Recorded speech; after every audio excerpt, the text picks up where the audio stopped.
عزیز سامعین، انسانی حقوق کے بارے میں اسلام کا تصور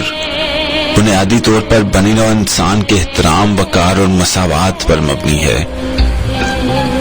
جب قرآن کریم کی روح سے دیکھا جائے تو اللہ رب العزت نے نوع انسان کو دیگر تمام مخلوقات پر فضیلت و تکریم عطا کی ہے۔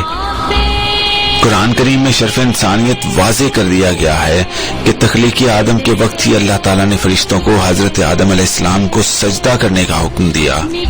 اور اس طرح نسل آدم کو تمام مخلوقات پر فضیلت عطا کر دی جس وقت فرشتوں سے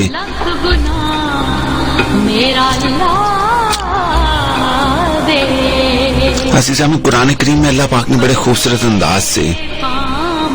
ارشاد فرمایا ہے،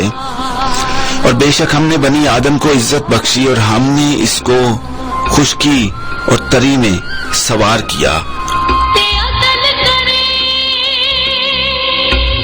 اور ہم نے انہیں پاکیزہ چیزوں سے رزق عطا کیا، اور ہم نے انہیں اکثر مخلوقات پر جنہیں ہم نے پیدا کیا فضیلت دے کر برتر بنا دیا۔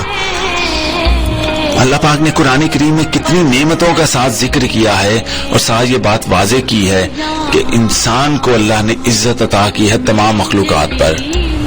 لیکن انسان بے قدر ہو کر اگر اپنے اوپر کی جانے والی عنایات کی قدر نہیں کرتا تو انسان کو خود سوچنے کی ضرورت ہے۔ بات جاری رہے گی۔